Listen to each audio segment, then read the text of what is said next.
right. Bonjour, ladies and gentlemen. Thinker St. James here with my good friend Chase Parton. We are here on this lovely Sunday evening. Happy Sunday to you all. Of course, we had a very entertaining event last night in Kansas City, but that is not what we are here to talk about today. Of course, we have our show on Monday, last week's fights. We're going to be going over all of those fights, but today we are here to talk about the Netflix series, The Cage. Chase and I have been watching this series. We did a review of episode 1. We are back to do our review of episode 2. Chase, how you feeling? I'm pumped for this. This is going to be another episode where I'm ready to talk about some good shit because this show is not really necessarily great, but there's great things to talk about, I'll say. There are definitely entertaining aspects of it throughout. It's the same assessment that I had at the end of the first episode. It's like it's not a bad show. Like I've never felt like it was a pain to watch it. There's just a lot of kind of goofy elements of it that carry through, a lot of tropes, a lot of cliches and stuff like that. So we're going to get into all of that for episode 2 of the show today. I have a brief recap of episode 1 ready to go if you'd like me to get into that, Chase. Yes, do that real quick. All right. So in the show's premiere episode, we meet our hero. His name is Taylor, an amateur MMA fighter who trains at a gym where the head coach hates him, and even his friends don't really believe in him. His mom is a cigarette-smoking, coke-drinking deadbeat, and everything sucks so much that he considers quitting the sport. But when the big bad villain Ibrahim rolls into the gym preparing for a fight he has in KSW, except he really aims to hurt his opponents badly and film it for Instagram, our hero rises to the challenge, gets his ass kicked, but somehow lands a power shot that drops the villain, and it still gets filmed for Instagram anyway. This knockout becomes the biggest thing to ever hit the internet, going mega viral and leading to our hero going on to Cyril Gahn's podcast, where he is mocked by a pair of moron co-hosts. And then he goes to UFC Paris, walks onto the UFC broadcast, and calls out the big bad villain for a legitimate fight. But he's not going into this real deal fight with his same shitty gym. No. He calls in the big guns, quite literally.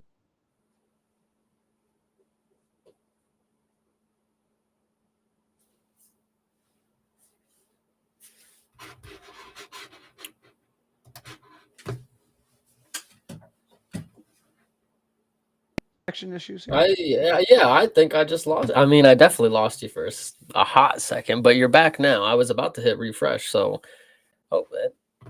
are you back? And you can. Now I lost you. Am I here? Am I here? Are you here? Is everybody here? You are here. All right, hold on. There. Okay, you can hear me, and I can hear you. Yeah. Okay. Yes, and then he calls in the big guns, GSP. And that was the last okay. Sorry. Yes, I guess that's where I got cut off. Yeah, he's not going into his big deal fight alone. He calls in the big guns, quite literally picking up the phone and calling George St. Pierre to be his new coach and lead him to the promised land. Yes, that was a great recap. I think one crucial thing you missed, and we will talk about this here in the episode because it's one key thing I remember, is that he got no love from the woman at the gym. She actually whooped his ass in the sparring, which was actually quite funny. Yeah, I lumped her in with the friends, but you're right. She probably did deserve to have her own special mention. She didn't have as much of a role, except for what you just mentioned there in the first episode. She has a little bit more of one here in the second episode. I will say, though, for a love interest, quote unquote, I mean, she's got some decent character. She ain't just a dumb bimbo. Like she's got some personality. Like she's a fighter. She can beat up dudes. She doesn't get the respect she deserves.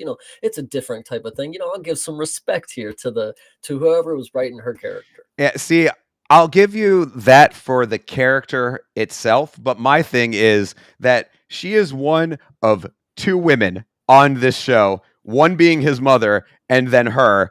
And of course, we'll get into why why I feel like that's a little bit like unfortunate based on the circumstances here. But let's get into episode 2 then, I guess, right? Yes, absolutely.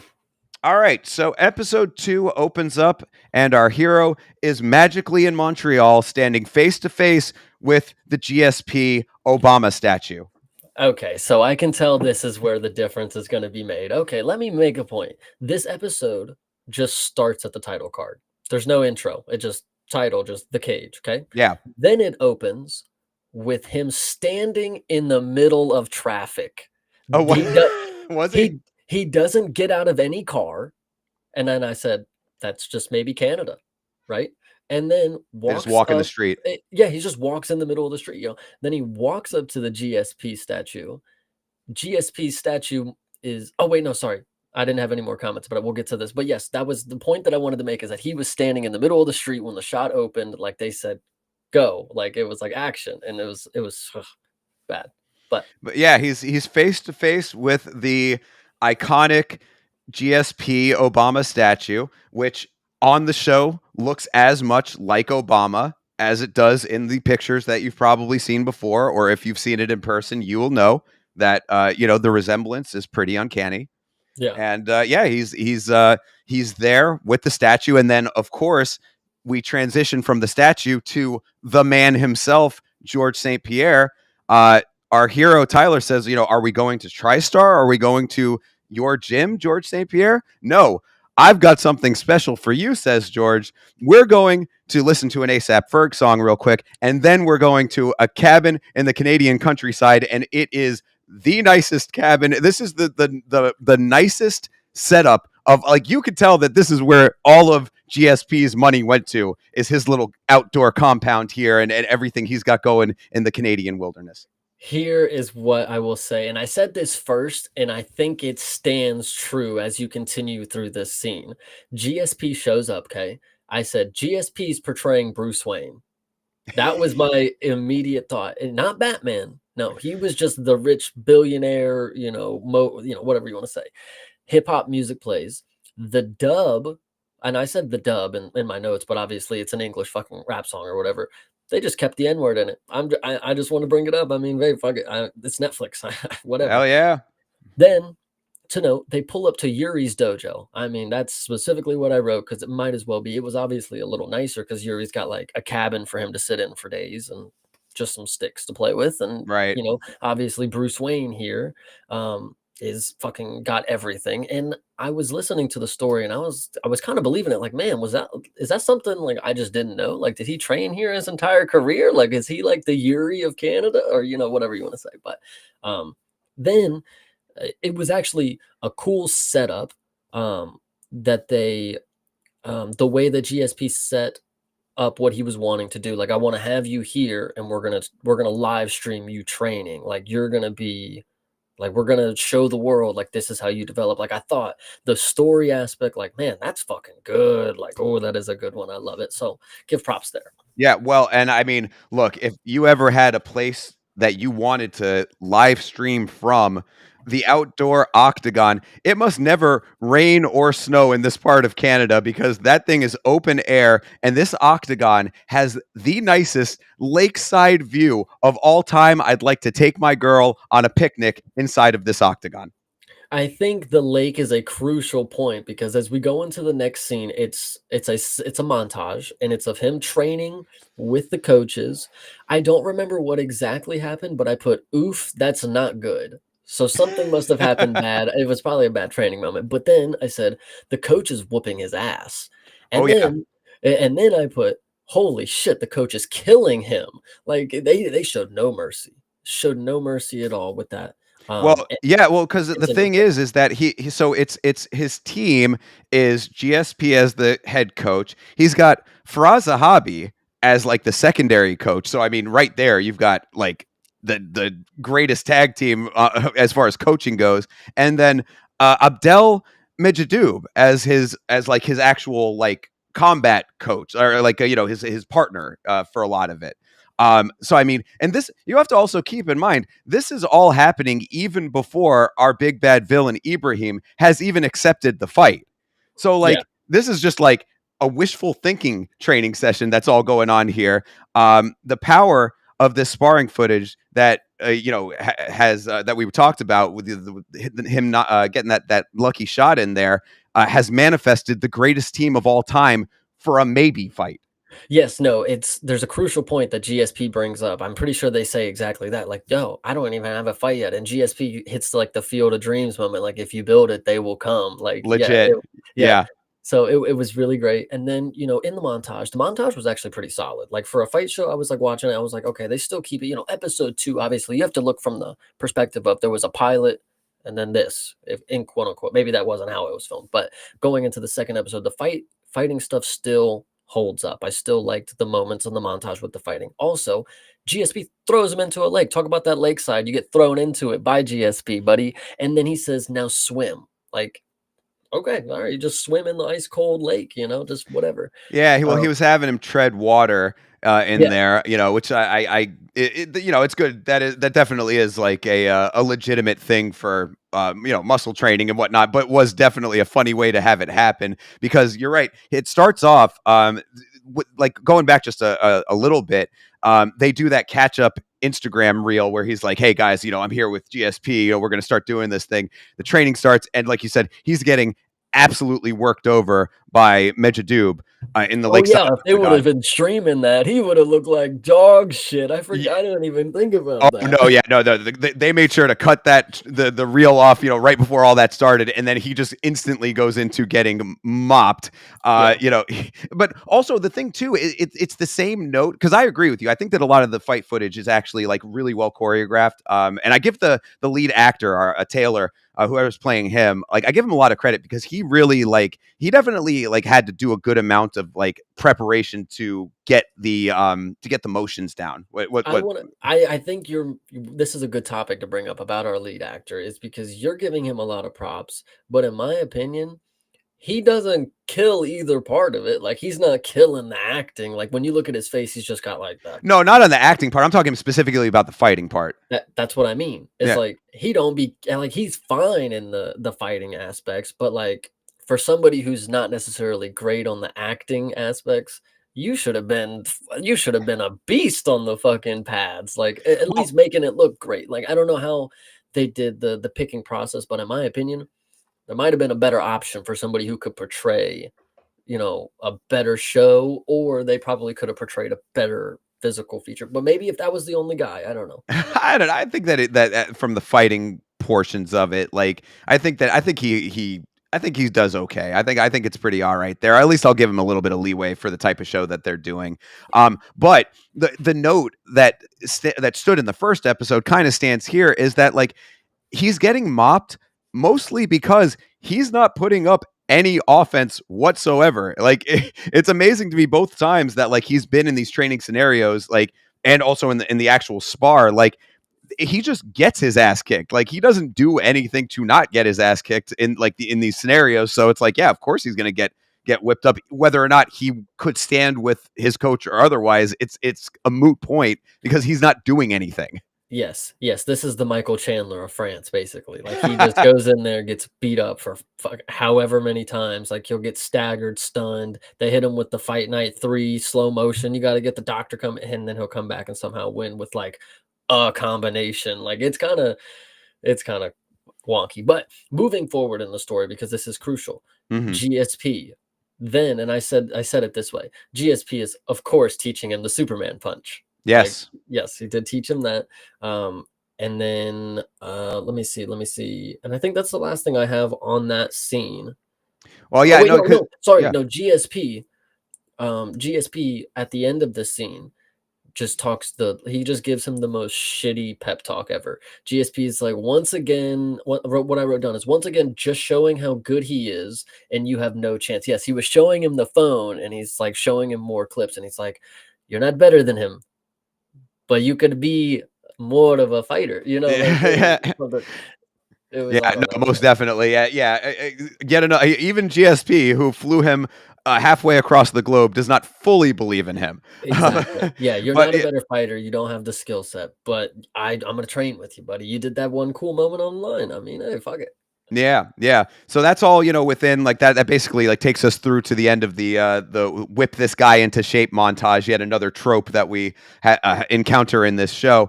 And then after all the sparring is completed, Taylor is tired as fuck, but the team is doing what it feels what to me feels like half the UFC roster does not do in the first place, which is watching tape of the opponent. So shout out to the team for that. But it's GSP and the other coaches are watching Ibrahim footage, and Taylor's basically falling asleep. But they're going over all of the angles and everything. And I thought that was a good representation of the sport if more people actually did do that. I give you props for remembering the names on here. I just know GSP, the main guy, the bad guy, like good for you. I'm trying to get a little bit better if we're going to do all 5 episodes of this thing. Yeah, that's true. I feel that. Okay. So going into the next scene, it opens up with the shitty coach and then the star child that he loves. I forget his name, of course. And he's leaving the gym. He's gonna leave. He's going somewhere else. He's found better talent. This is something that we've been telling everybody to do who's in this fucking gym. So shout out to the main guy for taking, be a leader, of course, don't be a follower. So shout out to him. Get the fuck up out of there. Cause he even said it. I even said, Star Child is leading. Star Child is leaving, excuse me. Coach is an idiot. Now he's pissy. And then I said, wow, he's calling him out for his shit for real. Like, good on the fucking Star Child. Like, he was really giving it to the coach. Like, dude, you don't fucking train me. You don't come to the fights. You don't do this. They got nutritionists. They got weightlifting. He was basically laying it down for him. And he was 100% right. Didn't bring actual training over is a funny moment because, like, we're talking about in the first episode, it's like, yo, they brought boxers over and then you see him grappling. It's like, right. That's maybe they didn't mean to do that, but the fact he brought it up, it's like, yeah, it's damn right what I saw. He said, we go ahead, show him the boxing technique. And then we got 2 dudes rolling around. Like, what the fuck are you doing? Yeah. So, I wanted to mention this because going forward, I'm going to try to stick to this because I think that it's absolutely fitting. What I've been calling the original gym is shitty kickboxing. Globo Joe? Oh, sorry. No, Average Joe's. My bad. I didn't mean to ruin your joke. No, I mean that one that works too though. But no, fuck that because at least at Average Joe's they actually gave a fuck about the people there to an extent, True. Yeah, no, this is to me this is just it's shitty kickboxing because it's just like it is just a shitty gym with a shitty head coach. It's like city kickboxing but awful. Yeah. But so you're absolutely right. Red One is the dude who is the name of the star child there. And he's quitting this gym, and I thought it was actually a nice detail that they added. They said that he's going over to train with Fernand Lopez. That's Ciryl Gane's coach. So I was like, okay, that is actually legit, and it also shows that within this world there is a better gym to go to. So I was like, okay, this is a somewhat realistic scenario. Now you have a shitty gym with a shitty coach, but there are other options. So this is all making perfect sense, like how you laid it out. This guy, Red One, who's a regional champion, wanting to get better, wanting to make it to the UFC. He's outgrown this gym, and shitty coach has no one to blame but himself for it. So I'm exactly in line with you. I was like, this is perfect, good deal, Red One. Get the fuck out of here. And now, dumbass coach has lost not only his rock star but our hero. Taylor, who is potentially going to be something going forward. Yeah, and he doesn't let the girl fight the men. So he's going to be shit out of luck when he doesn't have any. He's got the fat guy. He's got the fat, funny guy, though. You keep him around, you can get people coming to the gym. Anyway, so I think I was also point by Mr. Starchild here is he said his coach, he basically told him he was a has-been. Like, you don't have it anymore. Like, you're not at the top of your game. Like, you ain't got the love for it. And then, told him he was a has-been, never has been, basically. Like, dude, right. You ain't never fucking, like, I'm the best one and I'm leaving type deal. So it was kind of funny. Mm-hmm. That was the last thing I have on that scene. If there's anything else you would like to add. No, actually, I think that pretty much rounds that out. We then return back to the nicest cabin on the planet with Taylor recounting GSP's career highlights to him while looking over his memorabilia. I thought that was pretty hilarious. Like, this is when you did this. This is when you did this. It's like, yeah, dude, I did it all. I know why it's hanging on the wall. I think also this was the scene when I realized, wait a minute, there's a dub over GSP. But it's GSP doing his own dub. Is it? I sat there and I was like, doesn't he already speak English? Like, wouldn't he, like, doesn't he normally, like, maybe he would speak French to Taylor, but like, I don't know. It didn't sound like him to me, and I was questioning, like, really? I thought it was him. I thought it was him. It sounded like him to me. If okay, I'll give it to you. All right. Well, But no, I mean, this is a good question. I guess we're gonna have to find out the answer to that because no, I noticed it as well. That yeah, like he is speaking English in certain portions, and it's still dubbed. yes, And, that's and why I'm like, yeah, why is the dub that like just don't do a dub on that part, you know? Like if he's gonna do right. the dub anyways, just don't do it. Like I don't I know. would suspect, and this is just speculation, but I think that this might be the way that they do it is that they do the entire dub like as an episode, and it's because like it would end up They read having the to like script. yeah, right, exactly. Like yeah, and then like they go back, they try to match it up as much as possible, but like in like ADR, like looping and stuff. But like they do it as a block as opposed to having to like chop out certain sections because then it makes it more difficult for like lining it up on the technical side. I hear you. That makes sense. So maybe I was being harsh on it. But yes, that was one thing that I did notice about this. And then I thought to myself, this is one of the most unrealistic ways to get into any fight promotion, let alone like I know like everybody's got a story, but like this right here, this specific story, it's like, what is happening? Like this is just crazy. Like, I don't know. Yeah. Um, and then yeah, that was the last thing I have on that one. Like you said, I actually didn't even know like him telling GSP about his moments was pretty funny. I guess I just didn't catch on to that. Like I would be the one doing that. Like, man, I remember when you did that. I remember when you did that, you know? Yeah. Well, no, I think that it serves a dual purpose. This is actually a note that I think going through the show, and we'll definitely touch on this a little bit later because there's a couple of instances where it comes back. But like, I give this show a little bit of credit for doing at least a passable, serviceable job of trying to fill the audience in if they're not a hardcore MMA fan.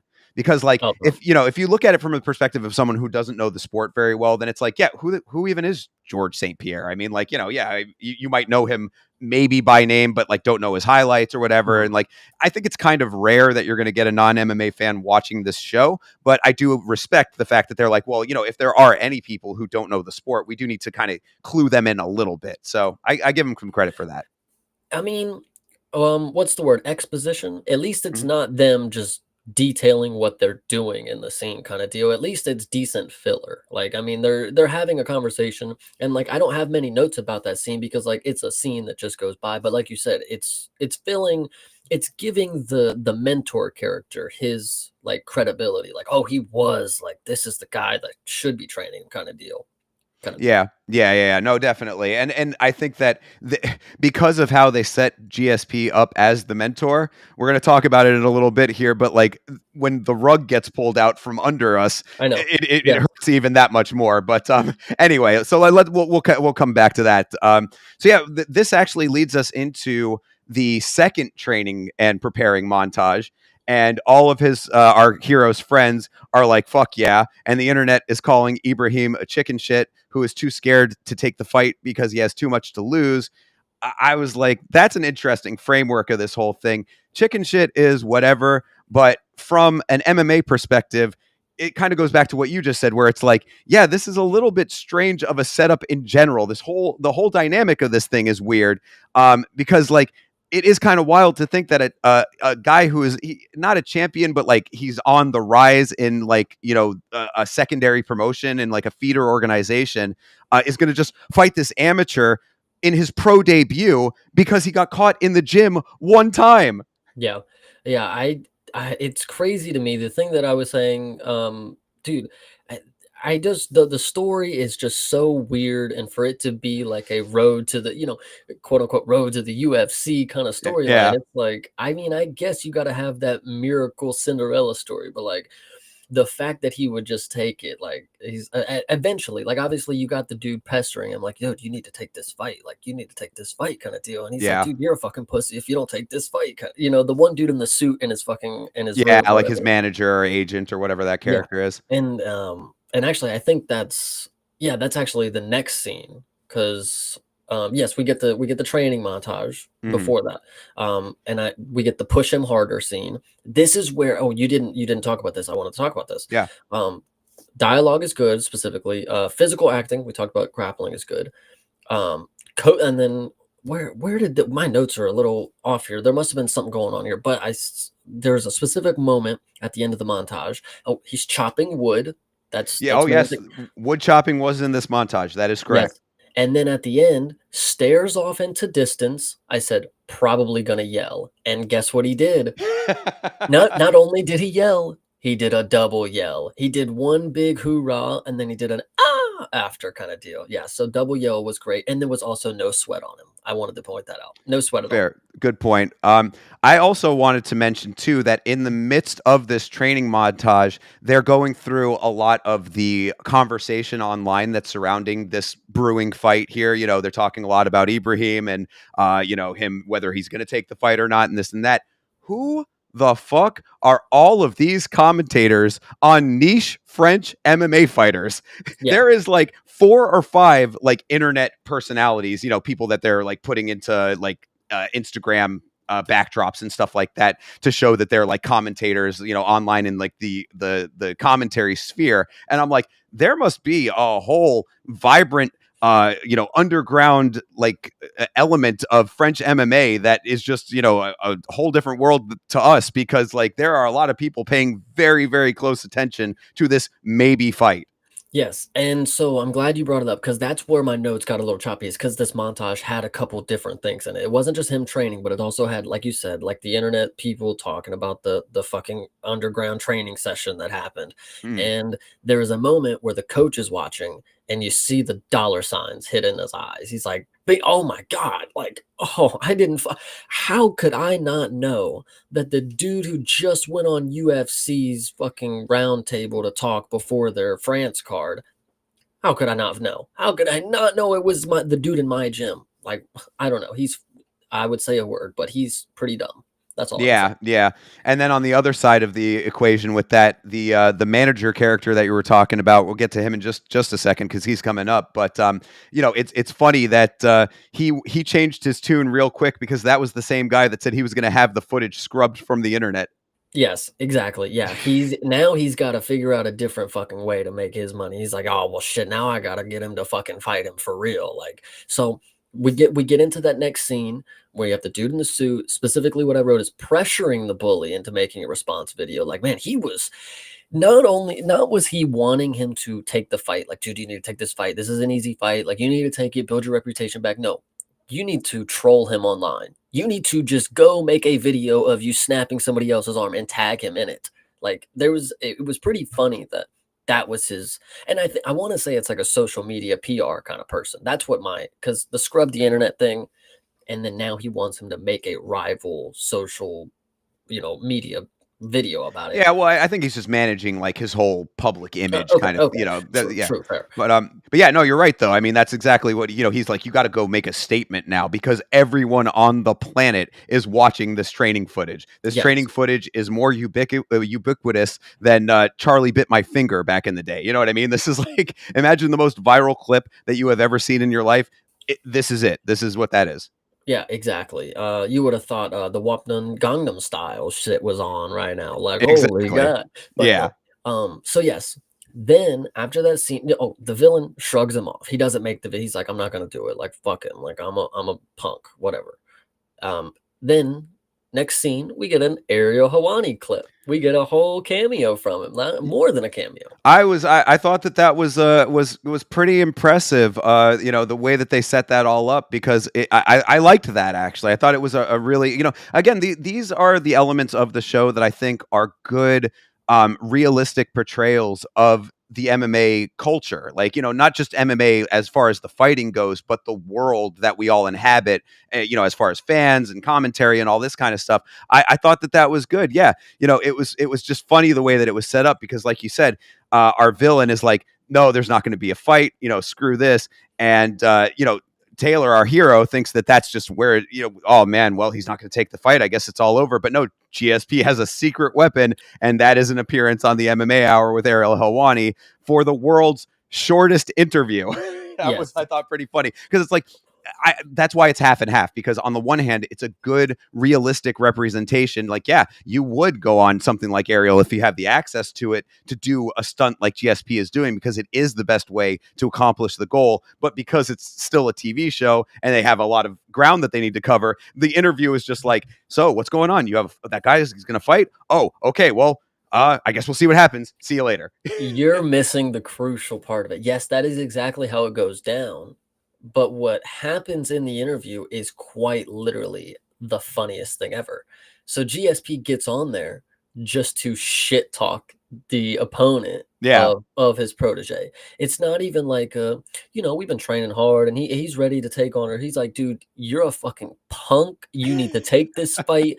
I am GSP and this is my student. We're gonna whoop you. And I don't even care if he's not even in the vicinity. He's off doing his own thing. But I get on this show and I will tell you to fight him. You're gonna fight you will fight him.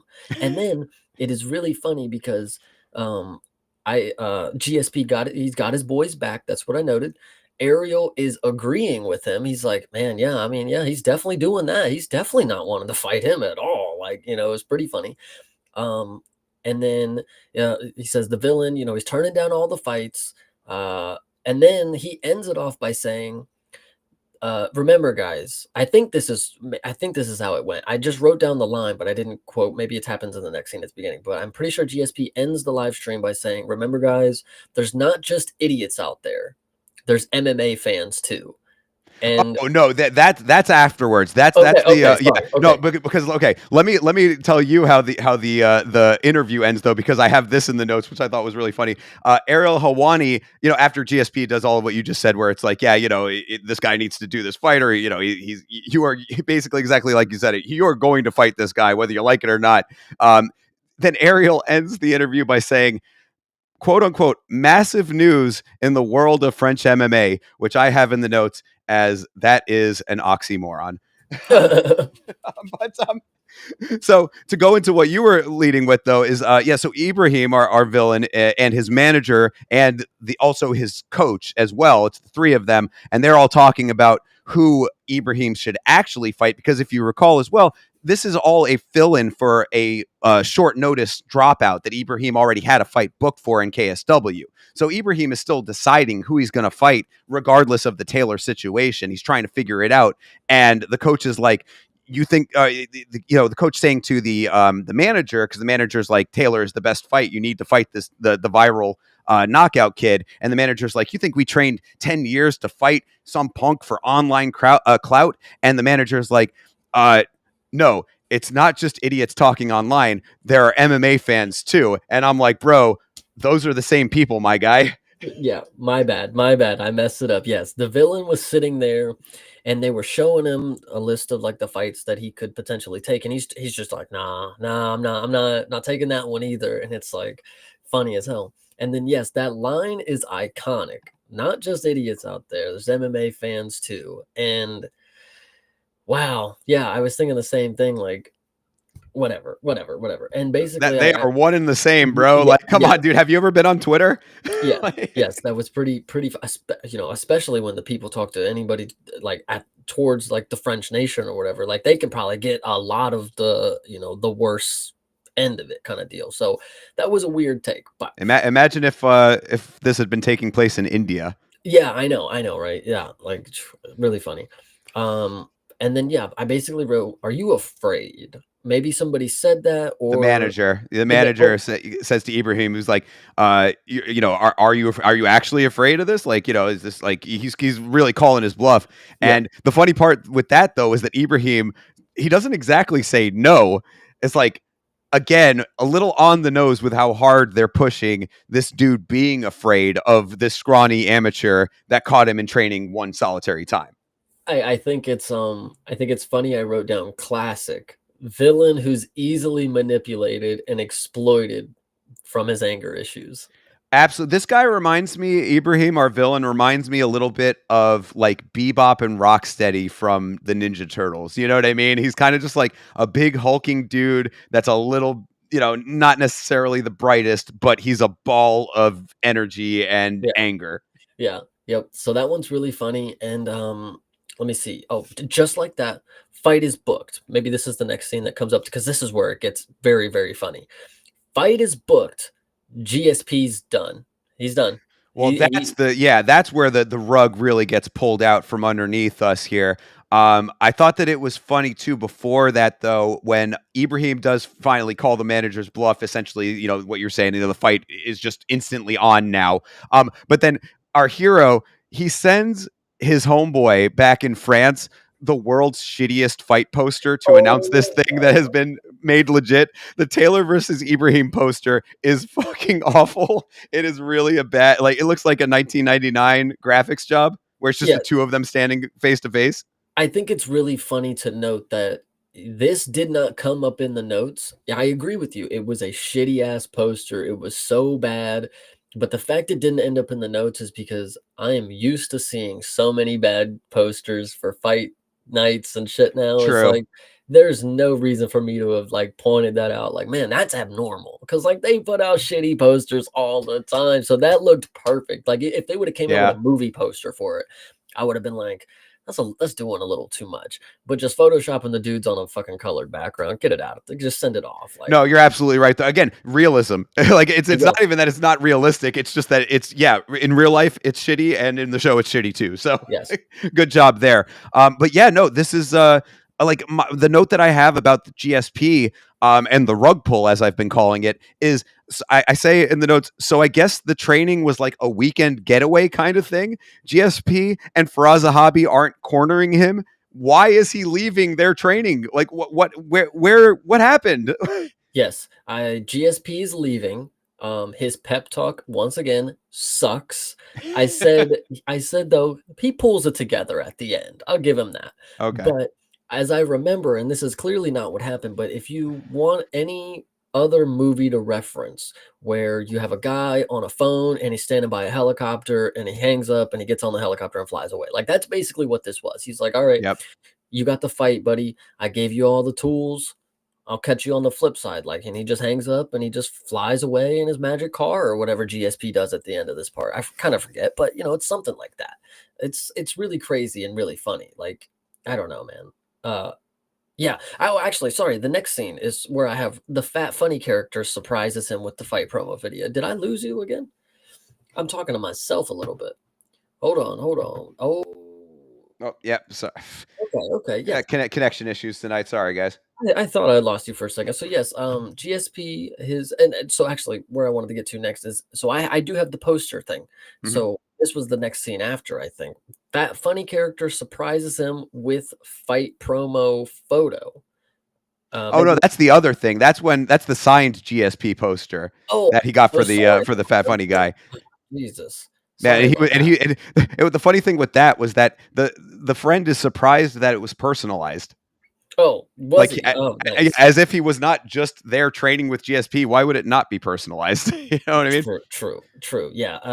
But no, my thing too is like even before that is why is he back at shitty kickboxing? His dumb friend literally says, "Don't worry, coach, I'll do the training." Like yeah. what are you? He's his like or the coaching. His friend is going to do the cornering, like his one like main friend guy, and it's like. Why are you even back here in the first place? This is so crazy that he went back to the gym that does not care about him. Yes. So he goes back to the gym and he's looking at the poster at the point. And then I'm pretty sure the girl walks up to him, you know, and Yes. they're talking for a second. And I said, funny how she does this right after the poster's up. She wants to walk all up and be all happy and joyful. I'm just telling you, ladies out there, you got to do it before the poster goes up. If you want to steal some hearts out there, you don't come when the poster's up, you come before the poster goes up. That's the point that I want to make. And then the coach is acting like he gives a fuck now. Like he's on the fucking horse. I tell you Oh that. yeah, no, well, yeah. So okay, we'll get into that Oh, right here I'm in a sorry. second. Go ahead. No, but just to with the female.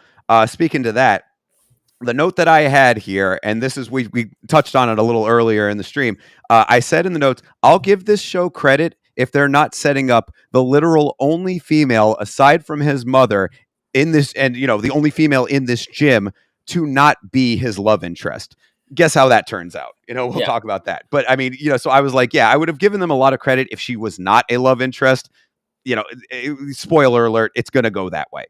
Yes. So then we get back. So we see the scene. We see the coach actually coaching. Like he's actually trying at the moment. And then she goes in there and she starts schooling some guys again.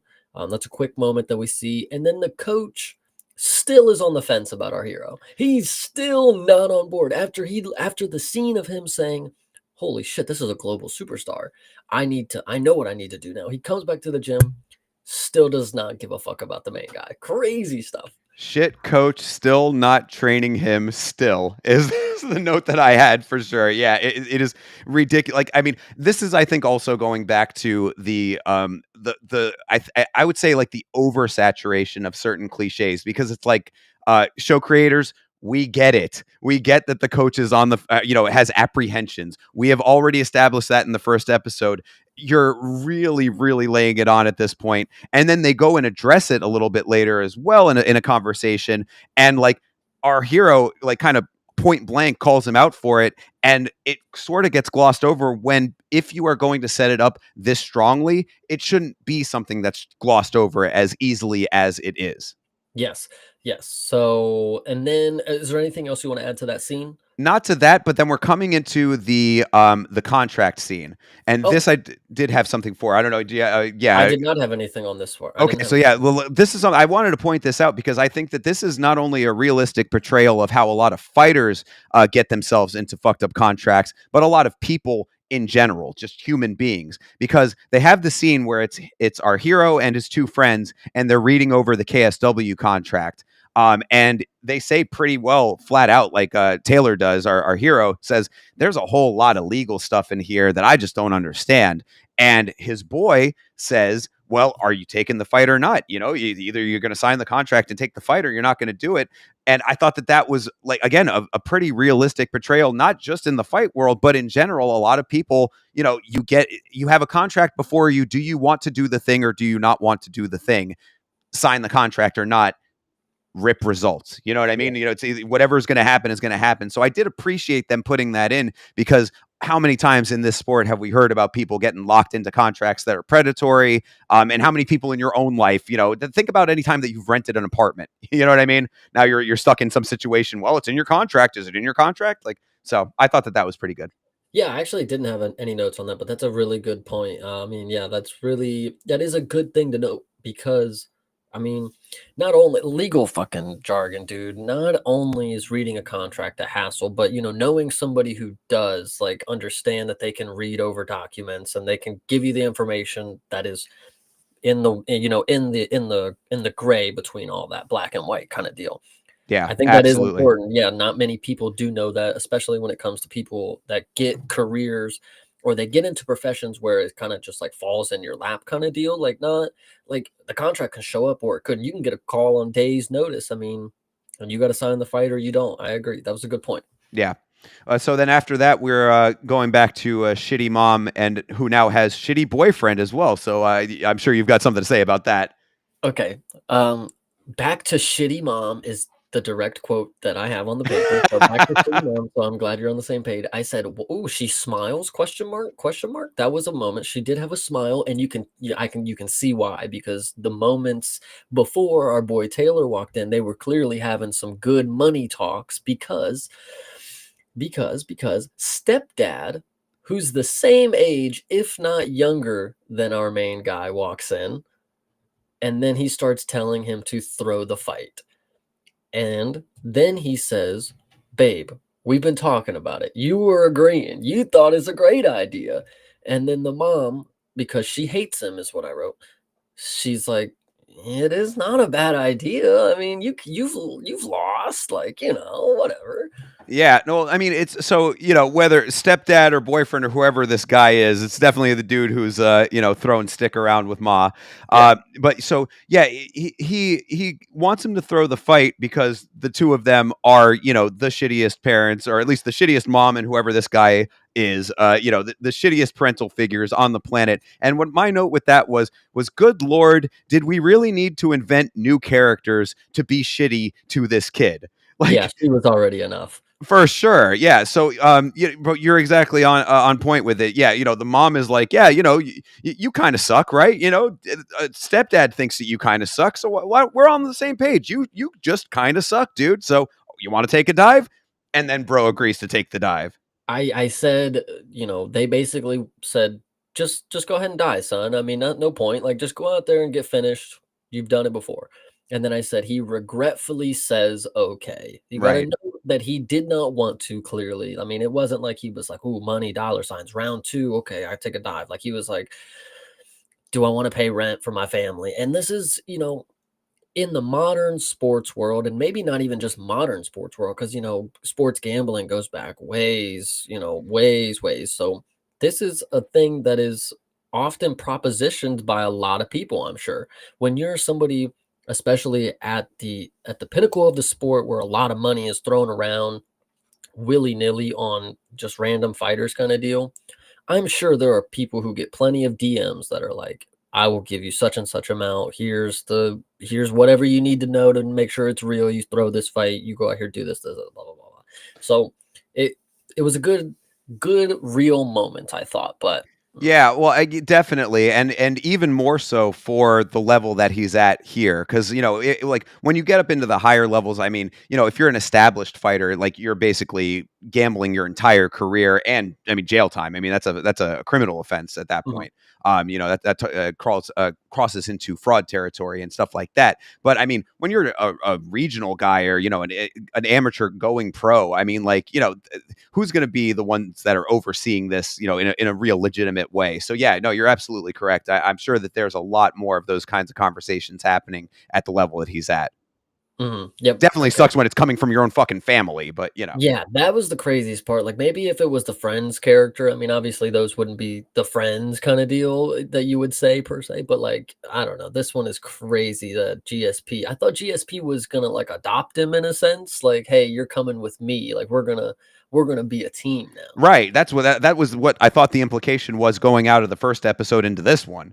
It seems as if GSP did nothing more than, like you said, a weekend getaway type of deal, because he goes back and it's not like Taylor can say, dude, I have all this money. Like, we don't need to throw a fight. Like, I paid rent for 2 months. GSP hooked me up, kind of deal.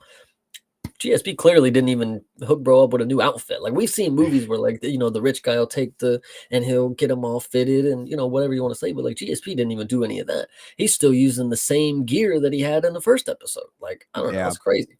Well, yeah, and so I mean, then that leads us into now shitty coach coming crawling back, asking to coach him, and this is what I had referenced earlier, where our hero calls it entirely correctly, saying that, "Oh, you're just doing this because your star pupil has left you now. You've never believed in me." He's saying all of this out, and it's like, yes, yes, yes, exactly, you are correct, and the coach is like, "You have every right to feel that way about this," and it's like, but I've been wrong about you before. It's like, is that really enough? That's like, that's enough to sway you. Does the coach actually believe in him? No. My note with that was, why didn't Taylor go to Fernand Lopez? No, this scene is crucially funny because it starts off with Taylor getting a late night training session. Nothing more, maybe schedules are different for people. Maybe he's just a night owl, but he's out there getting the work in, whether it's another session or whether it's the first of the day. Who cares? Coach walks in. Are you gonna keep pushing yourself? Is what I wrote down as the quote. And I'm like, why would he not? Like, he's in the gym. He's trying. He got a fight coming up. What are you talking about? Like, Right. he's supposed to be on the gun. And then coach is now talking like he knows something, like crazy. And then what's funny, the coach is still questioning the fight at this point. Like, I don't know if this is like a good move. And my mo the next note I wrote is, bro involved zero. Like, if he's the coach and the fight is signed, how do you not know anything that's going on here? That he's out here training late, that he's out here, with the skill set that he has. How are you still questioning things at this point? Like, you got to be confident that, like, okay, we got a fight going, it's signed, like, this is the matchup. That shit was ridiculous. And then oh, go Well, ahead. yeah, no, I was gonna just to piggyback off of that. Yeah, he doesn't know anything about what training this kid has already gotten from GSP. Basically, I mean, like maybe he has a basic idea of what happened in his own gym, but like you're coming into this process, this already very abridged process, because this is all on short notice. So like everything's happening, bang, bang, bang, bang, bang. Like you don't know anything about what has happened already in this quote unquote camp. You don't know anything about the fight itself. You know basic information about our villain that he's going to be fighting. Like you're stepping into this in the middle of something that you had no part of building, and basically coming hat in hand back. And luckily for the story, basically, the our hero says, "Fuck it, okay, I'll let you coach me." Yes, yes, exactly. So Taylor, what I said is he starts calling coach out on his bullshit, rightfully so. This is exactly what you do. Why you're still in his gym, I don't know. Like, why would you even put up with like if this is how you feel about the coach, why aren't you gone? That's Like, what I said about him going to Fernand Lopez. If we yeah, know in this world that there is a better gym in the region, at least close enough that he could be training at that gym, this would be the time to leave shitty kickboxing. yes, yes. So and I wrote coach needs to just walk away. Like he just needs to just dip out. Like you don't Yeah. have anything good to say. You're ruining a good bag session is what I specifically wrote down. Like dude, he was doing some work late night. That's And funny. then he wrote, I want to be your coach. Or then I wrote that he said I want to be your coach specifically. And I said, of course you do. Here's your ticket to the big stage. Like you have nothing else. So now you have to cling to the last fucking pupil that you have that you literally have been neglecting for the entirety of the fucking show. Yep. Um and yeah, that was okay. And then I'm into the next scene, but if there's anything else you need to add No, there. yeah, no. I just said that we have this scene, and it basically just like Taylor calling him on all of his bullshit, but then still going along with it, and then it's just fuck it. I guess we're in Poland now, and it's time for the weigh-ins. Yes. I said official weigh-ins with shoes on. That was a crucial point. They had shoes on. I don't know why they didn't just take the shoes off. I said the promoter is good. The dude that was on the mic that was like trying to, hype the shit up, he was damn good. I liked it. And then they both made weight. So Well, so the promoter was good as far as like his mic skills, but he was a little bit of a shitty promoter because he just let Ibrahim come in and snatch the mic and take shit the fuck over. Like yes. Ibrahim, our villain, grabs the mic and basically turns it into like his own fucking hype session. He's, how's everybody feeling out there? Blah blah blah. This and that. It's like, oh shit, dude. Okay, I guess we're getting your own hype package now. Yes, you missed a crucial point is that they do the face off, I believe, because there's a moment here where, the villain tries to get our hero to flinch Yeah, yeah, yeah. and Taylor doesn't move kind of deal. So that was a G move. And then the villain, I said back on the mic to run shit is what I said because Yeah. that's what he did. It was his press conference at that point. I'm just let me see. I said the dub is probably a better like the voice performance that he's doing is probably better than what the guy sounds like at the like in the actual movie. Like the dub is really like that fucking good. I'm telling you, the villain's dub, he's got me invested. Like he's cooking. Like True.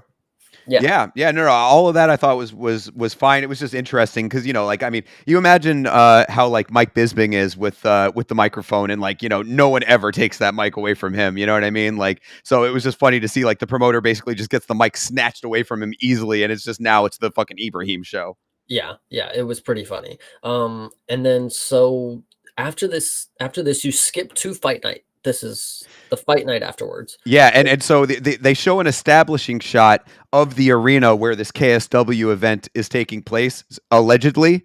Mhm. Except clearly, when we cut to the event, it's taking place inside of a broom closet. Yeah, that was a pretty good one. Yes, this one was pretty funny. So you start, it's fight night, and the girl, the main love interest, is in a fight. She's in the Yes. middle of a match right now. She's being coached by the shittiest coach ever because, well, actually, I want to know she got a takedown after catching the leg and she didn't sweep the other leg. So it was a weird moment where she got the leg and got a takedown without actually doing anything that could take her down kind of deal. Right. That was one thing I want to know. The coach says, "Go for the guillotine." When you show her, she's on her back. She literally is in a body triangle. So I don't know where you would go for the guillotine in that one. I wrote coach said go for the guillotine, but she was definitely not in the right position for that. Gets the back, gets the tap. I mean, it was easy. Yeah, and props for the realism in this women's MMA fight for it being a submission win. Yes, absolutely. 100%. Yeah, if they would have came out here and gave a tornado kick or something like, oh my Right. god. Yeah. So she gets her win, and then immediately we cut to the note that I have. Why did they make her sit in the nosebleed seats to watch Taylor's fight? Dude, I didn't make a note about that, but that is so funny that after her fight, she goes 30 fucking rows That's what up I'm to saying. go sit. She is so far up. It was so ridiculous. Oh my goodness. I mean, Like, we've seen, and this isn't just in the UFC, but you know how it is in the UFC, where it's like the fighters are all cage side. I mean, yes, anybody of note is generally on the floor. I mean, yes, she was up there, with grandma and grandpa munching on popcorn. yes. So after this, oh sorry, before she goes up to the stands, I made this crucial note because if you compare how the coach acts to the girl compared to how the coach acts with our hero, this dude wants to fuck her so hard. Like, dude, he's so involved with her, but then the dude that actually is like like I don't know, dude. He wants to fuck so bad. I mean, and maybe that's a plot point coming up. We'll have to keep an eye out for that. So then the stepdad texts him cryptically the number for him on the round that he's supposed to lose. Right. And our hero looks at it and he doesn't respond. He gets the memo, but he's, sitting there like, "Ah, fuck, do I really have to do this?" And then yes, going into the next, do you have anything to say up until that point? No, the next thing I have is about Taylor Lapoulis on commentary here. No, you need to stop what you're doing and talk about the dude. I think he was probably sitting next to him because I said commentator has a slick earring. That was the crucial point. He was Oh sitting shit. there at the perfect angle where you just had that one earring that, it was just so stupid. But He was gleaming on it, huh? yes, yes, Fair. exactly. But yeah, no, what I wanted to say about that though was that I appreciate Lapoulis and the commentary team recapping the episode for us, which our hero, while our hero is inside the inspection zone, we get an entire full-on recap of everything that has led up to this point. So, if you weren't paying attention, you get a little bit of a recap there. And then it goes back to the point that I made earlier, because now we're getting a full-on explanation of weight cutting, which is actually kind of helpful information for non-UF or non-MMA fans. I'm glad you brought it up because I kind of forgot about that moment. Yes, you got a whole that was okay. I talked about exposition earlier, how they didn't really give it to us in that scene, but this one here, if this was not the most exposition, and I get it's because it kind of is what would happen. That's just commentary, that's color commentary, whatever you want to say. Like that's just what you're supposed to do. But they go down a whole scientific breakdown on weight cutting. And at the end of it, I was like, they are waffling a pretty big amount here. They are just talking to talk, talk, talk. It's not anything to do with the like actual scene or anything, but they're Well, just no, no, talking. no. I take issue with that because what they were trying to do was justify how much bigger our villain is than our hero. Because they were saying, oh, you cut weight and then you rehydrate and then you get, you fill back out and stuff. And that was kind of what they were saying to like make it so that, because our hero is so much Yes. smaller. He is so tiny in comparison to our villain. So it's like, they were like, oh, well, he cuts all this weight, but then he rehydrates and gets bulked back up, and so it's like it serves two purposes there. Yes, I agree. And I also would like to note that after I continue watching it, it's basically a welterweight versus a bantamweight. And they're trying to make it seem like, well, he just cuts down to bantam. Like, Right. Yeah, he just exactly. yeah, so that Dude's is pulling a fucking Rumble Johnson over here. Yeah, so that is pretty key to know. GSP is watching from his home. That was also something I put in the notes is like, why didn't he go to the event? He couldn't even go watch live, like Bro was not cornering him. He was not going to be at the building. He was sitting in his log cabin, hanging out at home. yeah, so that was pretty crazy to see. I said normal walkout vibes. Villains walkout also casual, nothing too crazy. I mean, it was super. Commentators yapping for so long. Wow, I said. And then I said did a nice spiel about weightlifting or not weightlifting, weight cutting.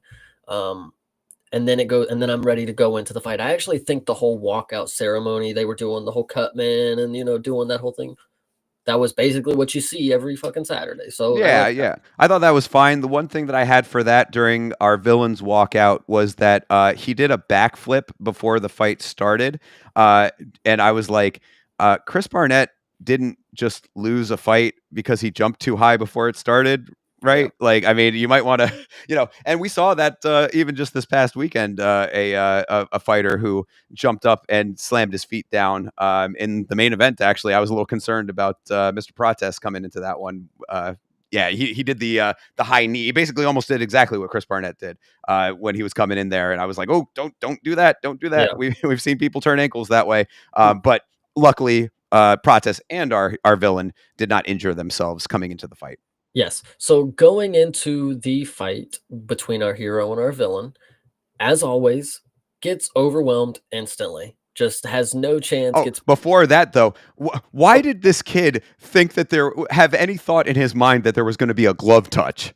yeah. No, that's a great point. Did not catch that one. That's Oh hilarious. yeah, Yeah, no. he was He not only do they not touch, because they do the setup as if this was like a main event. Like I think that was the one part of realism that I ding them for a little bit, because unless that's just a thing that they do for every fight in KSW, which I don't think it is, but like they did the whole thing where the referee, they have the mic on the ref and he's explaining, we talked about the rules in the back, touch gloves now if you want to. They did that for this fight. Which obviously for most fights they do not do if it's not a main event or a title fight. But they did it for this one. No glove touch then, but then our hero still does the hand raised out as if there's going to be a glove touch, thinking that like, oh, we're going to come to the center and touch gloves. Like, bro, he's not going to touch. Yes, he's fucking ridiculous. And Yeah. then we go to the clinch, gets muscled around, he has no chance against this dude. Like you said, this is a bantamweight versus a welterweight. Like there's no opportunity here for him to do anything. He's reacting to every hit. He gets punched and it's so dramatic. Like it is so dramatic. Like he's never ate a punch in his life without flying 10 feet. He's on the back foot. He's getting ate up by knees, and then the villain stops. Is this all you have? Is this here? This is what you have for me. Yeah. And then, yes, go ahead. Oh, well, I was just going to say that this is now like the third or fourth time in 2 episodes of this show that we have now seen our villain get pummeled within an inch of his life. He Yeah. survives round 1 without throwing a single punch. Yeah. Yep. And then I put get staggered after a mean counter. I want to say it was the villain who got the hero, because I don't remember the hero doing anything the first round.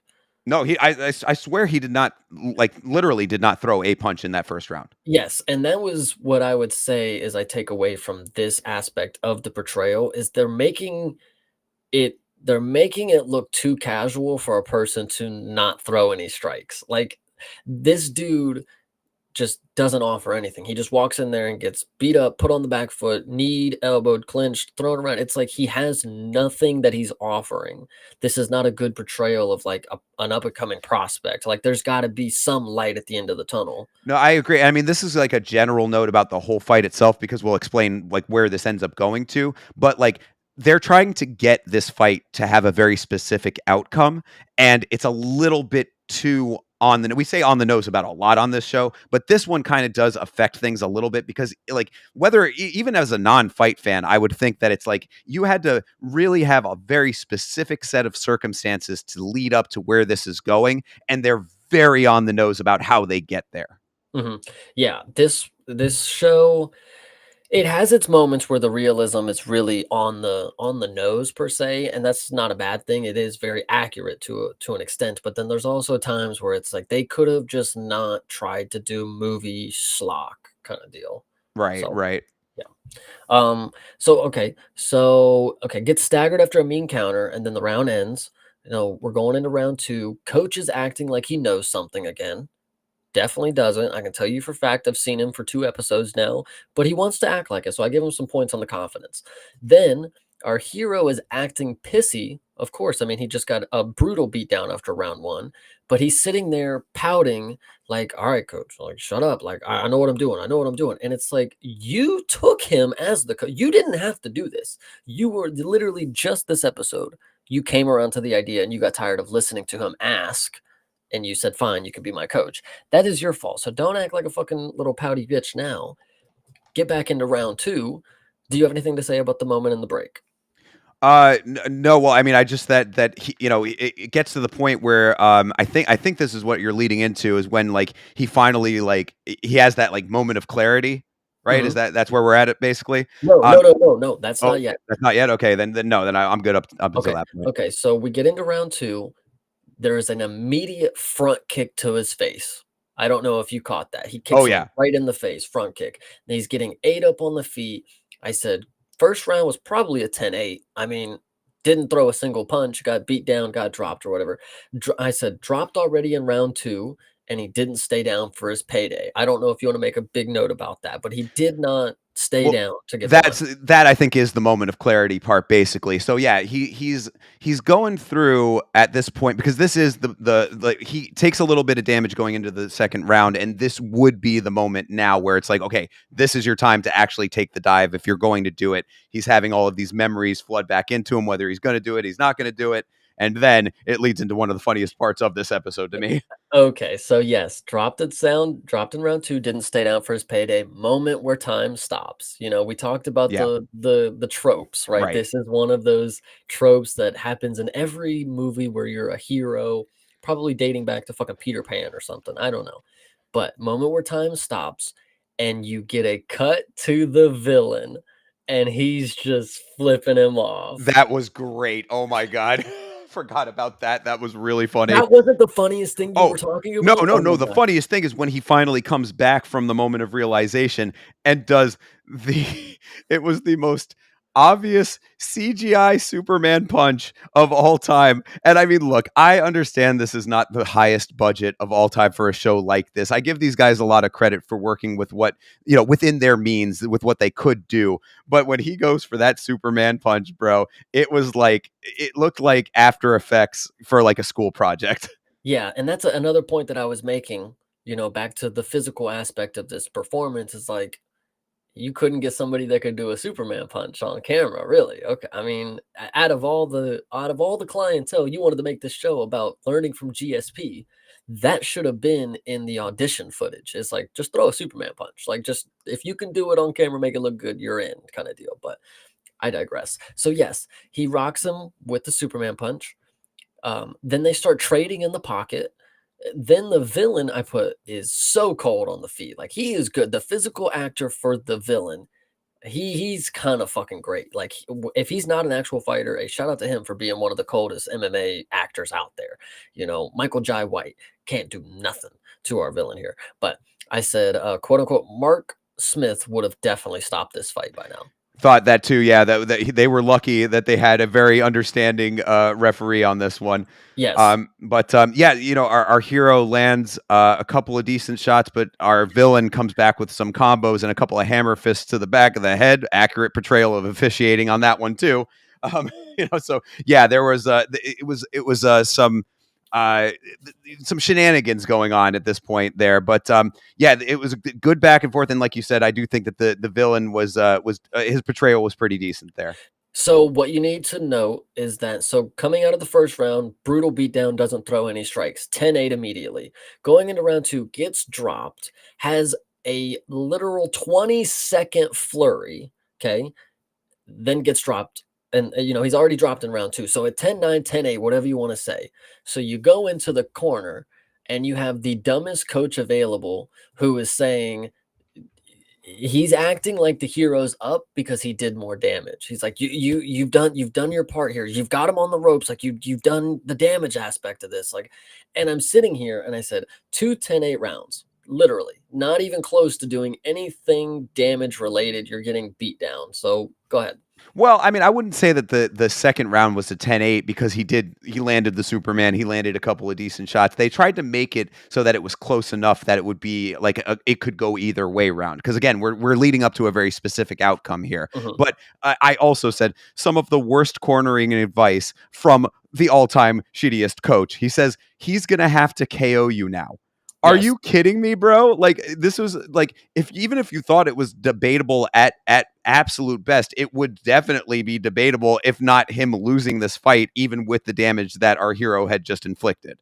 Yes, yes, absolutely. And then so there goes a point where we get to the commentators because I think the fight I don't have any actually. Let me see.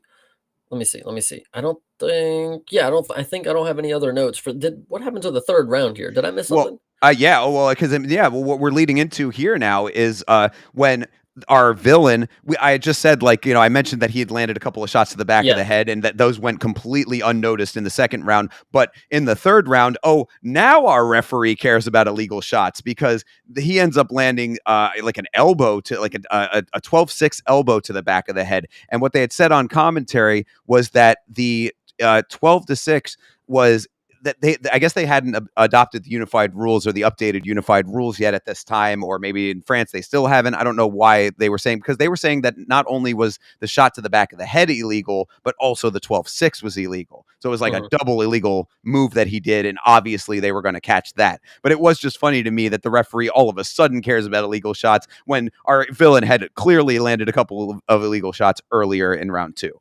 Yeah, I do have the note about the illegal strikes. I don't know where this note came in from, but they must have cut to the commentary. I assumed it was after the fight, but they cut to the commentary where Taylor Lapilus, and I put the note, Taylor Lapilus isn't playing himself, but just a random commentator, I guess, at this point. Like, No, well, I mean, if they're jumping back and forth with that, maybe because like we had talked about it in the first episode where he was like a fighter in the gym, and then he's mhm, also on commentary as himself on the UFC broadcast. He's on commentary here too.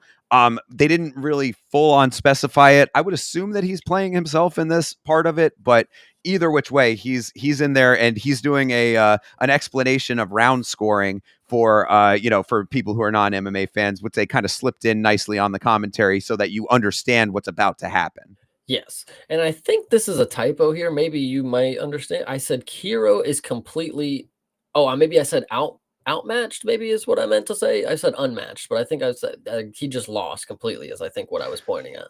Well, he was getting beat, but then it was the illegal strikes that ended up with the point deduction, because that was Mhm. the whole thing too. Is that in the third round, our villain gets the point deduction, so Yes. that takes a point away from him, evening out things, which is going to eventually lead us into the conclusion of this fight, which turns out to be a split draw, which is very rare in reality, but based on the events of this fight, somewhat plausible. And that's what I'd kind of been alluding to through this whole time. It was a very specific conclusion that they wanted to get to. They had one judge giving our hero the fight, they had one judge giving our villain the fight, and they had one judge scoring it as a draw. Yes, I said draw is so funny for this show because he dead ass lost all 3 rounds. Oh yeah, I mean, I'd see the second round. Maybe you could make a little bit of a case for it, and then the point deduction in the third. You see what I'm saying? Like, I mean, like I again playing devil's advocate the way that I would for a normal fight. Like, I can see where they're going with that. Like, but if you really are looking at it like full on critically, yeah, he lost this fight. Like Yes. there would not have been like, because if you 10-8'd that first round, then yeah, there's really no two ways about it. Exactly. And so there's a moment at I can't remember what exactly happened, but it stuck out to me clearly. I said somehow this is the most unprofessional moment he's had to them Oh, when that's okay, what I go was ahead. sorry. Just to say that what you're talking about is the post fight brawl that broke out Oh, there, okay, because yes. this never happens in MMA, folks. We swear. They say that on Yes. commentary. Yeah. So that was a pretty funny moment. And I would like to point out somehow the most unprofessional thing he's done, and he's like the villain character, like I don't know. Unprofessional is a cue, a word to use there. Obviously, he's done some crazy shit, breaking people's arm in training. But like when it comes to him on the promotion, somehow this is the most unprofessional. He's already grabbed the mic from the promoter and already talked shit to the crowd. Like, whatever he wants to do. Somehow that was the one that pointed out to me. But is there anything else you want to add about the conclusion of the fight?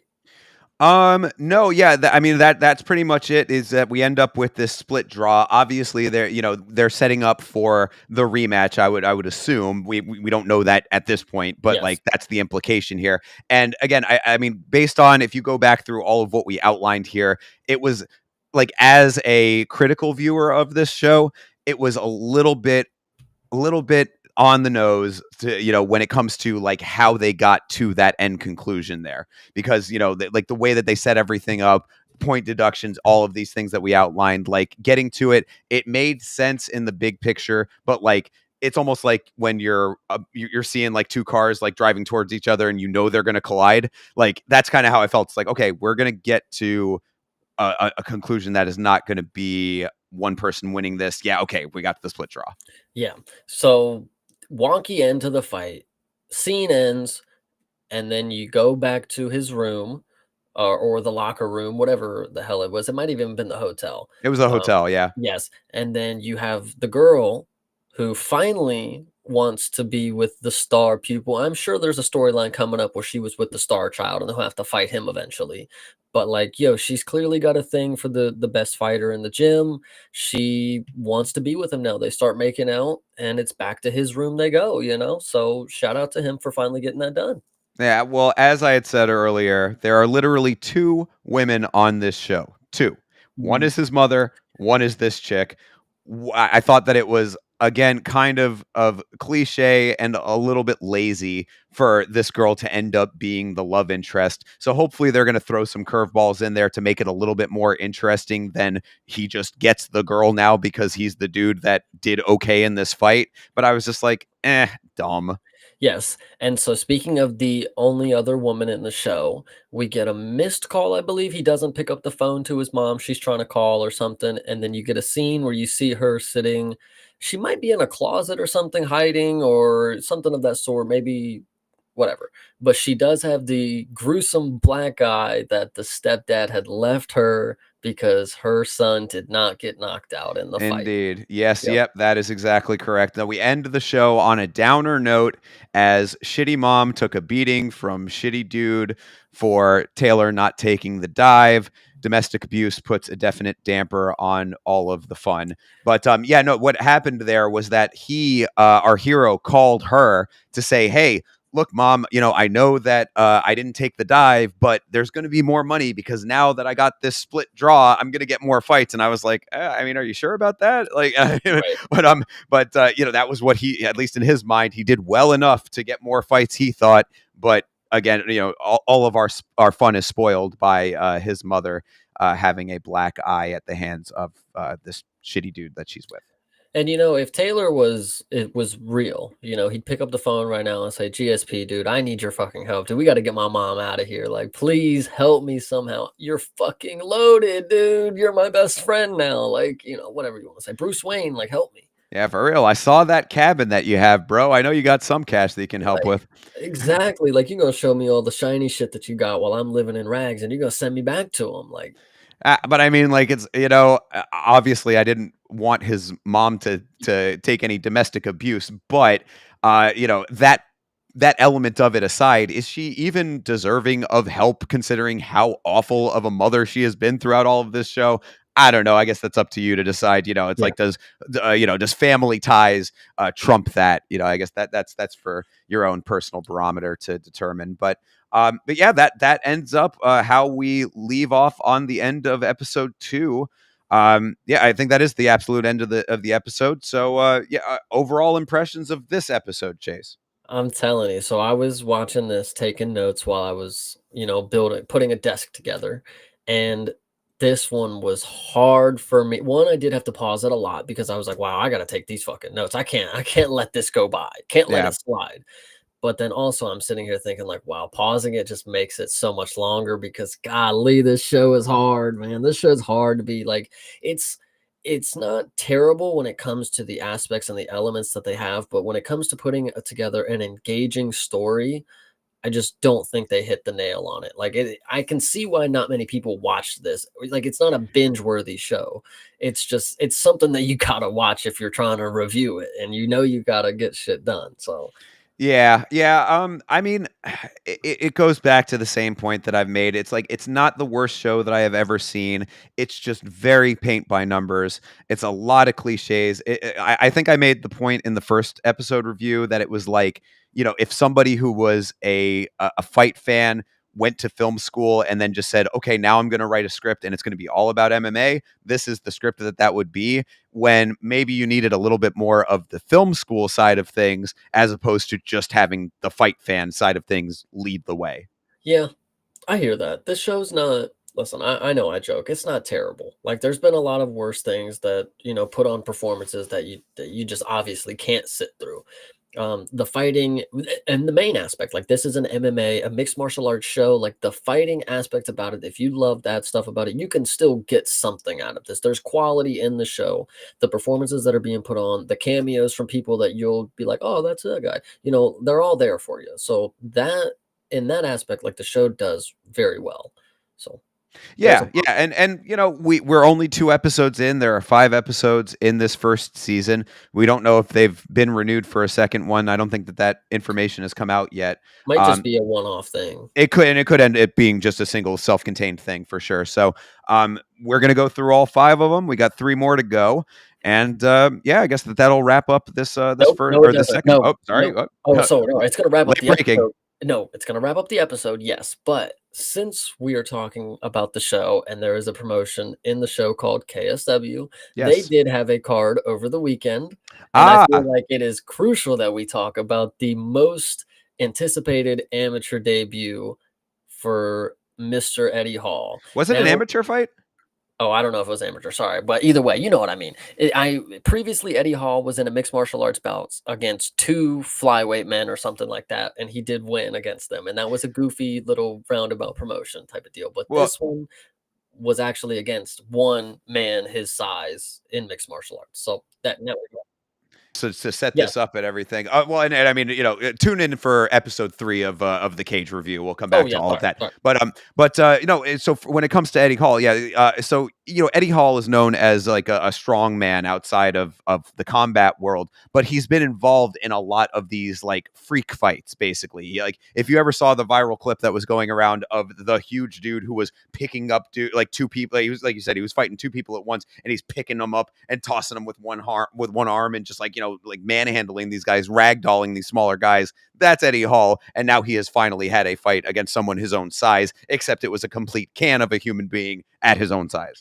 Yes, and I didn't want to talk about the fight personally because I didn't watch it too much. There wasn't really much to go off of. 30 seconds. It was a 30-second knockout from a dude who's never really taken mixed martial arts serious until the last couple years against a dude who's done it his entire life, but also on a senior citizen's pension. So crazy that that matchup happened. I also wanted to bring it up because we talked last week, and I even brought it up to you in your watch along. We were Mm. talking about the promotions and people getting more involved with, promoting themselves and, getting more. I'm trying to think of like more interesting ways to do promotions rather than just like a video or a talk or anything like that. Both of the opponents, Eddie Hall and I don't know his opponent's name, but they both had henna tattoo type advertisements on their chest and back. So I just wanted to hear your opinion on that. Yeah, no, it's the we talked a little bit about that. I think even previous to that, where I was I referenced the Golden Palace promotion back Mhm. in the day.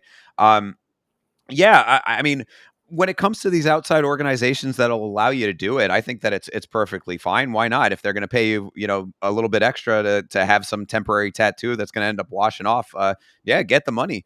It's just that it's not going to fly in something like the UFC, but for something like KSW, in addition to the fact that you're 400 pounds, and what is the trajectory of your MMA career going to be after this, like, then yeah, get as much money as you can in the time that you can do it. I would also like to point out that now that we bring up this matchup between Eddie Hall and his debut into KSW, looking at the show that we've been watching, and we've been saying how unrealistic the road to the big stages is. Eddie Hall's any less realistic than this guy's? I don't know. Yeah, I mean, so you know, yeah, it's like it's just a weird thing. Like combat sports in general have gotten into a very weird place with all of this stuff, where you've got like the celebrity boxing stuff, you've got like you know these influencers who are crossing over, you've got this freak show stuff where they're trying all kinds of different things. I've seen all you know the clips go around, and it's just like it's something funny to look at in the moment, but if you really start like turning the gears in your mind about what you're actually looking at, it's like it is crazy that this stuff is even happening in the first place. Like there was the one where it's like the actual fighting in a phone booth. I don't know if you ever seen that, like clips of that. Like that's apparently Car some Jutsu, yeah, the car fighting, exactly. I mean, the there's a medieval fightings, we can go for days. that's what I mean. So it's like, yeah. So when it comes to something like the Eddie Hall stuff, yeah, I mean, they're doing all this freak show stuff. So I guess it makes sense in that realm. But yeah, is it any more realistic or unrealistic than what we're seeing on the Cage show? it's real life. I guess it has to be real, right? Yeah, I mean, that is true. I would also like this is the perfect because you brought up celebrity, the era that we're in with celebrity combat sports. Yeah. I think this is the perfect time that I bring out my idea because I got to speak it into existence. And I don't know Uh-oh. if you even saw the original. You seem like the type of person that would have at least known what it is. This would be the perfect time to go ahead and bring back the Celebrity Deathmatch TV show Oh, and video fuck game. yeah, dude. Like, Hell yeah. I don't get how nobody's capitalized on it. Like, if Fortnite has Nicki Minaj and Peter Griffin and all these other shits in it, we need Celebrity Deathmatch back on air, and we need the video game tie-in, and we need monthly releases on the DLC. Like, I need to be able to use anybody that you've ever heard of. Like, Jesus Lord. And it needs to be the same claymation shit. So that's my point here. Well, you hit a very specific chord with Thinker St. James here because not only as a, the age that I'm at, but also as a huge, huge animation fan and just a lover of that show in general and combat sports. It really is like, the middle of that of all of that Venn diagram, all those circles cross over to Celebrity Deathmatch right in the middle. I could not agree more, Chase. Celebrity Deathmatch was the shit back in the day. It could still be the shit now. And It would yeah, be that was better the perfect now. time. Yeah, It would yeah. be better, so much better. One, with so many people on social media, getting the influence of it. And honestly, you could even have a real world tie-in. If you don't even want to do the TV show, Jake Paul's already got us started with some celebrity style fucking boxing type of thing. All you have to do is get him in the realm of MMA and then you market it as celebrity deathmatch. I don't care how you do it. But yeah, the show was absolutely phenomenal, and this would be the perfect era to do it because you have such vocal people on social media. Add every influencer you've ever thought. Every month, you add 10 more that have popped off. If Speed ain't in it, Andrew Tate ain't in it, fucking Katy Perry ain't in it, if Oprah ain't in it, you need to. There's so many people that you can think of.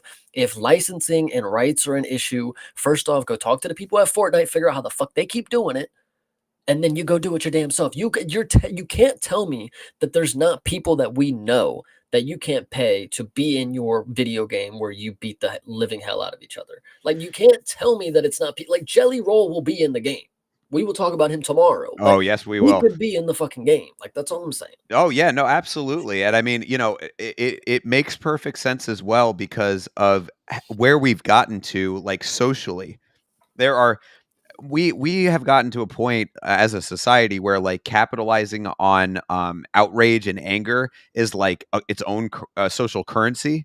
So it's like you give people an outlet to channel that all into. I hate Jake Paul. You hate Andrew Tate. You hate fucking blah blah blah. Such and such Donald person. Trump, like Joe Exactly. Yeah. Biden, like dude, Right, presidential DLC. Like, you guys don't understand how much money is to be made here. exactly. Anybody that has any standing of any type in the media has a strong opinion attached to them. You put them in the game. Now you get to, saw them in half and do all this, Diddy, fucking Epstein, oh, Michael Jackson. It doesn't even matter. Like, anybody that you can get the original fucking characters. I don't care how you do it. I'm telling you, whoever's listening, if you have any fucking pull anywhere, Celebrity Deathmatch is all I'm asking for Christmas. I love it. I think it's a fantastic idea. I mean, I don't know if all of the voice cast would be able to come back, but if you can get the dudes, was it Gomez and what, Nick Diamond? I think Nick Diamond and Johnny Gomez, I think, were the commentators' names. Wow. That I know. This is what I'm talking about, dude. You hit a very specific note with your boy here. I might be wrong on which one was which with that, but yeah, I think it's Diamond and Gomez, I believe. And then of course Judge Mills Lane has passed away, so you'd have to get a new referee. But either way, the new and improved version I think makes perfect sense. And yeah, I mean there are ways to do it. And it would be nice if they actually did do it in old school claymation. I mean, like that's an art form that is severely underrepresented in modern animation and Mhm. in the broader scheme of entertainment. So I would like to see that a lot, and you can do so much with that. So yeah, I'm all for this idea. I Dude, love it. it's not even just about doing so much. It's like I can just imagine anybody and everyone having their own finisher where they drop something on the other guy's head, like anything that you can think of. It would be so fucking fun, man. Like, I just can't imagine anything else that would make me happy, and I'm glad I got to speak about this because 'cause I've been thinking about it for a while. Like, I'm telling there's so many fucking people, I can't say it another time. There's endless amounts of people that would just make perfect for the video game. You don't even have to be the main people. Obviously, you may not get Kanye West, to be in it or whatever, but, like, anybody short of that, as long as I get the game, man, I'll be happy. Like, damn. Yeah, well, I mean, back in the day, the way that they got all of those people in it in the first place was that it was all parody law. So, I mean, like, if they did it the same way with this new version, they could still theoretically get all anybody that they wanted into it. But then after with like a video game, yeah, there would be licensing stuff thereafter. But Mhm. either way, I think I'm all with this idea. I think that now is a perfect time to bring that back. Yeah, that would be nice, but I think that's all that I have wrapped up for the end of, for this episode, I think. Yeah, the only other thing I wanted to touch on since you brought it up was with this Eddie Hall Oh, fight sorry. that we no, it's all good. But yeah, just the last thing that I had about that was my question becomes is it considering that now Eddie Hall has a little bit more of a name within this world and continues to grow with all of what he's been doing. What is the career trajectory for him? I mean, he's like 350, 375. I mean, like what is he like? He's got to be like a super heavyweight. Like who does he continue to fight? Do they try to find more opponents that he could possibly fight? Like what's the end game with all of this? I don't know the direct calculations, but on the tail of the tape, it was 23 stone versus 18 stone. So I believe there is a big differential in the weight on the matchup that we just witnessed. Eddie Hall, yes, is not a person that is probably going to ever make weight. There is a super heavyweight category over at Karate Combat. I don't know if you guys have heard. They didn't get rid of it, I don't think. Aha. So that may be a potential. Obviously, he's not no fucking karate jujitsu guy, but I definitely just saw a fucking a tech developer who scammed people on a fucking festival. I done saw this dude fight in the organization. Eddie Hall, make your calls. Like, That was the funniest catch that I had the other day. What Chase is talking about there is I was watching a CoffeeZilla video. Shout out to CoffeeZilla, bro. You gotta get back to us on our emails here. But I was watching a CoffeeZilla video where he was talking to Billy McFarland, who is the mastermind behind Fire Festival, which you may remember as the flaming dumpster fire of an event that did not take place a couple years ago, which he's been trying to restart, which is now the Firefest 2 also having problems. But I did not know this. As I'm sitting there doing other things, have this video playing in the background, I casually overhear that Billy McFarland had a fight in Karate Combat. So I stopped everything and I texted Chase like, "What? Yo, did you know this?" So yeah, yeah, they'll let Billy McFarland go in there and fight some Web3 developer, some crypto guy. Yeah, maybe Eddie Hall in Karate Combat fighting Robellis.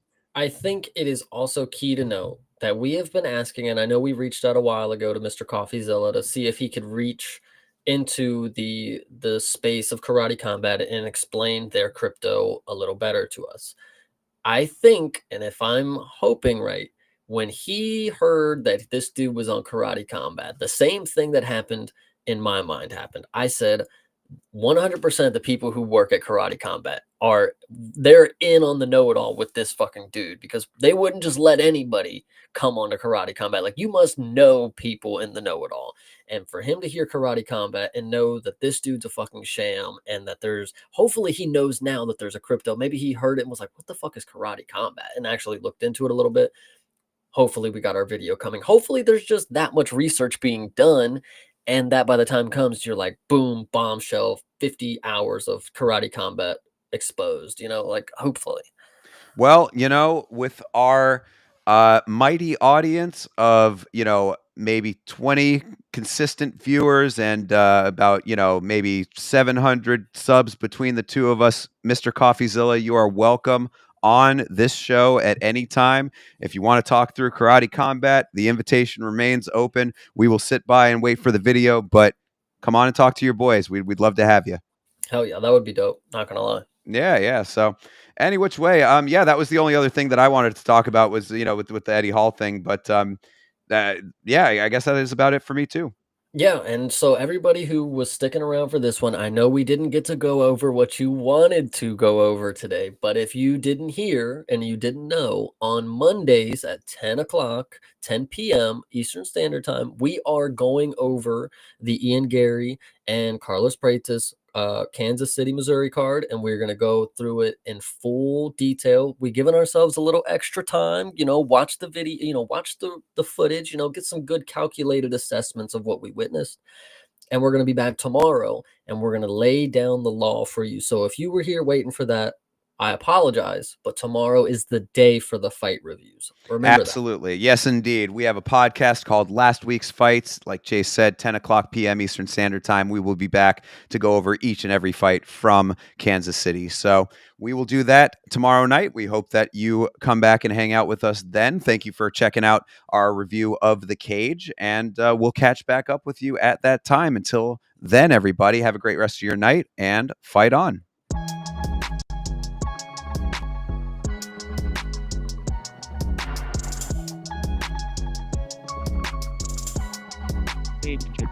Change.